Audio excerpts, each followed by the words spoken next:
നമസ്കാരം. UDFന്റെ കോട്ടവാതിൽക്കൽ നിന്ന് വെളുത്ത പുക പ്രതീക്ഷിച്ച് ജനം വലഞ്ഞിരുന്നു.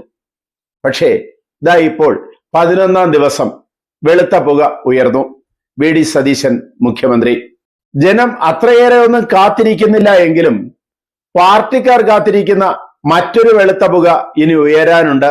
10 വർഷം ഭരിച്ച് ഭരണത്തിനെ ഇത്രയും വലിയ പരാജയത്തിലേക്ക് എത്തിച്ച പിണറായി വിജയൻ തന്നെയായിരിക്കുമോ പ്രതിപക്ഷ നേതാവ് എന്ന രീതിയിൽ ചർച്ചകൾ.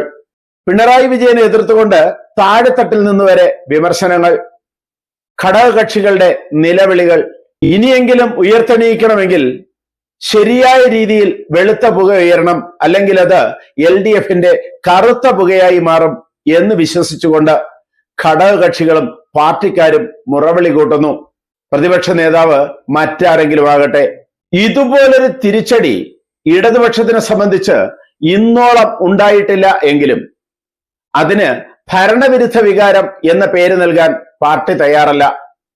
അല്ലെങ്കിൽ ഭരണവിരുദ്ധ വികാരം ആണ് തങ്ങൾക്ക് തിരിച്ചടിയായത് എന്നത് സമ്മതിക്കാൻ പാർട്ടി നേതൃത്വം തയ്യാറല്ല. അണികൾ അങ്ങനെ തന്നെ പറയുന്നു എങ്കിലും ധാർഷ്ട്യവും താൻപോരിമയും അഹങ്കാരവും ഒന്നും ജനം സഹിച്ചില്ല എന്ന് തന്നെ താഴെത്തട്ടിലുള്ള അണികൾ ഉറക്കം നിലവിളിക്കുന്നു. കാരണം ഈ പാർട്ടി ഉയർത്തെണീറ്റ് വരേണ്ടത് ഇന്നലെ വരെ പോസ്റ്റർ ഒട്ടിച്ചവർക്കും കൊടിപിടിച്ചവർക്കും ഈ പാർട്ടി നിലനിന്ന് കാണണം എന്ന് ആഗ്രഹമുണ്ട്. അതുകൊണ്ട് തന്നെ ഭരണയന്ത്രവും പാർട്ടിയും രണ്ടായി നിന്നുകൊണ്ട് തന്നെ ഭരണത്തിന്റെ വീഴ്ചകളെ പാർട്ടി ചൂണ്ടിക്കാട്ടുന്ന അവസ്ഥയായിരുന്നു മുൻപുള്ള ഭരണകാലങ്ങളിൽ ഇടതുപക്ഷത്തിൻ്റെത്. അന്നൊക്കെ ഇടതുപക്ഷ ഗവൺമെന്റ് എന്ന് തന്നെയായിരുന്നു പ്രഖ്യാപനങ്ങൾ, അല്ലെങ്കിൽ പത്രമാധ്യമങ്ങൾ വിശേഷിപ്പിച്ചിരുന്നത് ഇടതുപക്ഷ ഗവൺമെന്റ് എന്ന് തന്നെയായിരുന്നു. EMSന്റെ കാലത്തായാലും അച്യുതാനന്ദന്റെ കാലത്തായാലും EK നയനാറുടെ കാലത്തായാലും അന്നൊക്കെ ഇടതുപക്ഷ സർക്കാരായിരുന്നു. പക്ഷെ കഴിഞ്ഞ 10 വർഷം ഇവിടെ ഭരിച്ചത് ഇടതുപക്ഷ സർക്കാരായിരുന്നില്ല, പിണറായി സർക്കാരായിരുന്നു. പാർട്ടിയെയും ഭരണയന്ത്രത്തെയും തന്റെ കാൽ ചുവട്ടിൽ നിർത്തിയിരുന്നു പിണറായി. അതിന്റെ ദോഷം പാർട്ടി ഇപ്പോൾ അനുഭവിച്ചു. സാധാരണ പാർട്ടി ഭരണത്തിലെ ന്യൂനതകളെ ചൂണ്ടിക്കാട്ടുകയും അതിനെ തിരുത്തുകയും ചെയ്യാറുണ്ട്. എന്നാൽ കഴിഞ്ഞ 10 വർഷങ്ങളിലായി കണ്ടത് പാർട്ടിയും ഭരണവും ഒരേ കാൽ ചുവട്ടിൽ ഞെരിഞ്ഞമരുന്നതാണ്. അടുത്ത ദിവസം കേട്ട ഒരു വാർത്ത ഇതാണ്. ലോക്സഭാ ഇലക്ഷനും തദ്ദേശ സ്വയംഭരണ ഇലക്ഷന്റെയും വിചിന്തനം നടക്കുമ്പോൾ പാർട്ടി കമ്മിറ്റിയിൽ ആരോ ഒരാൾ എണീറ്റ് നിന്ന് ശൈലി മാറ്റണം എന്ന് പറഞ്ഞത്രേ. അയാളോട് പിണറായി പൊട്ടിത്തെറിക്കുകയായിരുന്നു. അതോടുകൂടി ബാക്കിയുള്ളവർ നിശബ്ദരായി. ആ നിശബ്ദത തന്നെയാണ് പാർട്ടിയെ ഇപ്പോൾ തോൽപ്പിച്ചത്. പാർട്ടിയുടെ കറുത്ത പുക ഉയരാൻ തുടങ്ങിയത് 99-ൽ നിന്ന് കുത്തനെ താഴേക്ക് പതിച്ച് 35-ലേക്ക് സീറ്റ് എത്തിയെങ്കിലും ഇനിയും പിണറായി വിജയനെ തന്നെ പാർട്ടിയുടെ അല്ലെങ്കിൽ പ്രതിപക്ഷത്തിന്റെ നേതാവാക്കാനാണ് CPMന്റെ ആലോചന. പക്ഷേ അണികൾക്കും താഴെത്തട്ടിലുള്ളവർക്കും അതത്ര പിടിച്ചമട്ടില്ല. കാരണം അവർ എപ്പോഴും പറയുന്നത് മറ്റാരുണ്ട് പിണറായി അല്ലാതെ. എവിടെയോ വായിച്ച ഒരു പരിഹാസം പോലെ അതൊന്ന് തുറന്നു പറയട്ടെ. ജനവും വോട്ട് ചെയ്യാൻ നോക്കിയപ്പോൾ വോട്ടേഴ്സ് സ്ലിപ്പിൽ അവരും പരതി പിണറായി അല്ലാതെ മറ്റാരുണ്ട്, അല്ലെങ്കിൽ LDF അല്ലാതെ മറ്റാരുണ്ട് എന്ന്. അതിന്റെ ഫലമാണ് ഇപ്പോൾ ലഭിച്ചത്. ഇനിയെങ്കിലും ഒരു തിരിച്ചറിവുണ്ടാകണം. ഇത്രയും ധാർഷ്ട്യത്തോടെ അഹങ്കാരത്തോടെ പാർട്ടിയെയും ഭരണത്തെയും തന്റെ കാൽച്ചുവട്ടിൽ ഒതുക്കിയ ഒരാളിനെ ജനം അംഗീകരിക്കില്ല.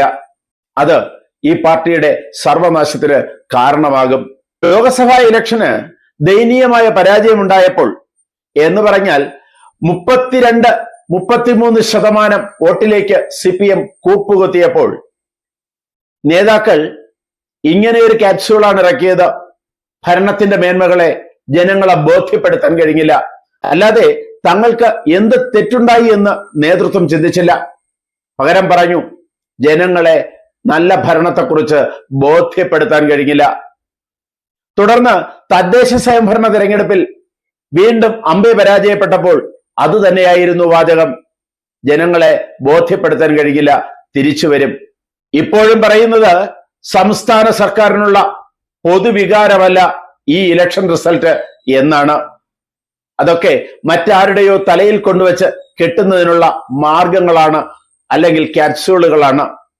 വർഗീയമെന്നോ ജാതീയമെന്നോ മറ്റെന്തെങ്കിലും പേര് പറഞ്ഞോ, വോട്ട് മറിച്ചു എന്ന പേര് പറഞ്ഞോ, അല്ലെങ്കിൽ രണ്ട് കക്ഷിക്കാർ തമ്മിലുള്ള അന്തർധാര എന്നൊക്കെ പറഞ്ഞ് കൈകഴുകാമെങ്കിലും തന്റെ ദേഹത്ത് വീണ കറുത്ത പാട് എന്താണെന്ന് തിരിച്ചറിയാത്തിടത്തോളം കാലം CPM-നെ ഈ പരാജയം പിന്തുടരും. അത് വീണ്ടും ആഴത്തിലേക്ക് പോകും. മുഖ്യമന്ത്രിയെ തെരഞ്ഞെടുത്തതോടുകൂടി UDF-ൽ തമ്മിലടിക്കാലം കുറച്ചു ദിവസത്തേക്കെങ്കിലും മാറ്റിവെക്കാം. പക്ഷേ LDF-നെ സംബന്ധിച്ചിടത്തോളം ഇതുവരെ പ്രതിപക്ഷ നേതാവ് ആര് എന്നതായിട്ടില്ല.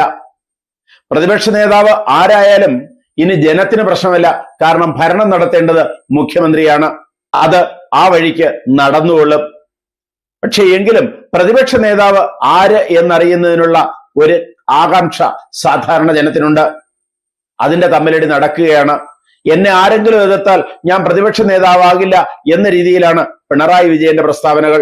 ഇതിനെക്കുറിച്ച് രസകരമായ ഒരു പ്രസ്താവന 2 ദിവസം മുമ്പ് കേട്ടു. ആദ്യം UDF മുഖ്യമന്ത്രിയെ തിരഞ്ഞെടുക്കട്ടെ, എന്നിട്ട് ഞങ്ങൾ പ്രതിപക്ഷ നേതാവിനെ തിരഞ്ഞെടുത്തോളാം. ഒരുപാട് പണമുള്ളവന്റെ കയ്യിലിരിക്കുന്ന 100 രൂപയെ നിങ്ങൾ നോക്കി കൊതിക്കണ്ട. നിങ്ങളുടെ കയ്യിലിരിക്കുന്ന 100 രൂപ നിങ്ങളുടെ കയ്യിൽ അത് മാത്രമേ ഉള്ളൂ. ആ 100 രൂപയുടെ ബലം നിങ്ങൾ നോക്കിയാൽ മതി. അല്ലാതെ വലിയവന്റെ കാര്യം അവൻ നോക്കട്ടെ. ഇപ്പോൾ നിങ്ങൾ ചെറിയവരാണ്. മറ്റവൻ ചെയ്തിട്ട് ഞങ്ങൾ ചെയ്യാം എന്നൊരു ധാരണ ജനം നിങ്ങളെയും കൊഞ്ഞണം കാണിക്കും. സംശയമൊന്നുമില്ല. കാരണം നിങ്ങൾ UDF-നോളം ഇപ്പോഴില്ല എന്ന് തിരിച്ചറിയുക. മുഖ്യമന്ത്രി സ്ഥാനത്തേക്കുള്ള UDF-ന്റെ അടി കണ്ട് സന്തോഷത്തിലിരിക്കുന്ന LDF അടി തുടങ്ങാൻ പോകുന്നതേയുള്ളൂ. വടി വെട്ടാൻ പോയിട്ടേ ഉള്ളൂ. വരുന്നുണ്ട്. താഴെത്തട്ടിൽ നിന്ന് വരെ തോൽവിയുടെ കാരണങ്ങൾ ചർച്ച ചെയ്യാൻ ആവശ്യം പോലെ സമയം കൊടുക്കാമെന്ന് സെക്രട്ടറി MV ഗോവിന്ദൻ തന്നെ പ്രഖ്യാപിച്ചിട്ടുണ്ട്.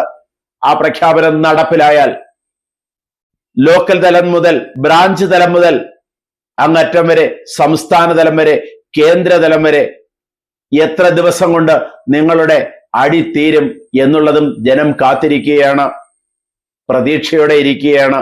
മുമ്പൊരു വീഡിയോയിൽ പറഞ്ഞതുപോലെ തന്നെ UDF-നെ സംബന്ധിച്ച് വാർത്താകാലമാണ് ചാനലുകൾക്കും പത്രങ്ങൾക്കുമൊക്കെ. LDF-നെ സംബന്ധിച്ചും ഇനി കുറച്ചു ദിവസത്തേക്ക് വാർത്താകാലം തന്നെ. റിപ്പോർട്ടിങ്, ചർച്ചകൾ, ഇഷ്ടം പോലെ അഭിപ്രായം പറയാവുന്ന കാലഘട്ടമാണ് LDF-ൽ വരാൻ പോകുന്നത്. ഇനി BJP-യെ സംബന്ധിച്ച് പറഞ്ഞാലോ, 3 സീറ്റ് കിട്ടി. അതുകൊണ്ട് അല്പം പ്രതീക്ഷയിലാണ്. തൽക്കാലം ഗ്രൂപ്പ് പോരുകൾ പുറത്തേക്ക് വരില്ല എന്ന് കരുതുന്നു. ഇല്ലെങ്കിൽ അതും വാർത്താകാലം തന്നെ ആയേനെ. എന്തായാലും ഇനിയൊരു വാർത്താകാലം വീണ്ടും വരുന്നു. കാത്തിരിക്കാം വാർത്തകൾക്ക് വേണ്ടി. കൂടുതൽ വാർത്തകളും വിശേഷങ്ങളുമായി ഉടൻ ദയവായി ഈ ചാനൽ സബ്സ്ക്രൈബ് ചെയ്യുക.